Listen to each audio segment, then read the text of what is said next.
په دویم نمبر په خپل کور کې بدسلوکي، د خپلې ښځې سره، بچو سره، د خاندان سره، د ګاونډي سره بدسلوکي، بد اخلاقي.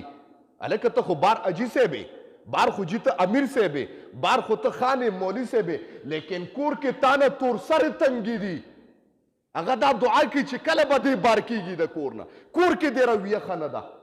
نو دا کور کې بدسلوکي دا الله د الله قهر له دعوت ورکول دی، او دغه اخلاق په ښو اخلاقو باندې بدلول، د خپل کور کې او د خپل خاندان سره او بچو سره د ګاونډ سره ښه سلوک اختیارول، دا د الله رحم له دعوت ورکوي.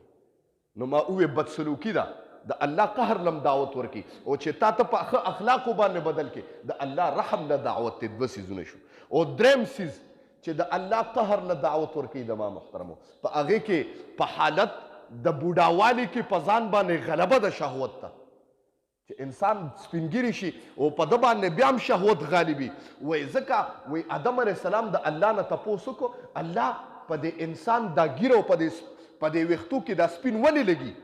دا څه وجه ده چې انسان دا ګیره سپینه شي؟ خو توره به وبس نو. الله ورته ووې آدمه دا مې ورله یو ټیلر ورکه انسان نه، دا انسان ته یو یاد دهاني ده چې اوس ستا ګیره سپینه شوه، دا تا ته یو اعلان کومه چې بس وړه د دنیا نه، بس ختم که شهوات، اوس زما ستا رابطه کېدو واله ده. عمر چې تا کوم او د نوجوانۍ د غفلت کوم عمر و، هغه تورې ګیرې والا، هغه زندګي په تا ختمه شوه، اوس تا ډکې سپین شو، ما سره د ملاقات نږدې دی، وړه د هر څه نه. د انسان ګیره ځکه سپینه شي.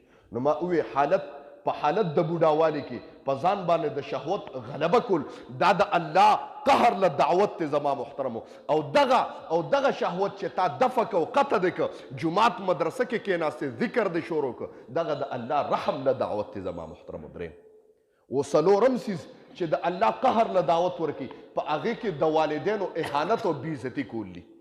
کوم سړی چې د والدینو بېعزتي کوي، الله وایي دا ماله دعوت دی د قهر، اعلان جنگ دی ما سره. اوس وګوره کوم سړی چې والدینو سره بېعزتي کوي، د والدینو بېعزتي کوي، په سپک نظر ګوري، سپک کلمات او الفاظ ورته استعمالوي، الله وایي ما ته د قهر دعوت دی. همدغه الفاظ والدینو ته مانه د ذلت اوږې ښکته که، والدینو قدرداني وکړه، الله وایي ماله د رحم دعوت دی زما محترم. څلورم او پنځم نمبر چې الله له د قهر دعوت ورکوي، هغه بېلمازي ده. الله دې موږ وساتي.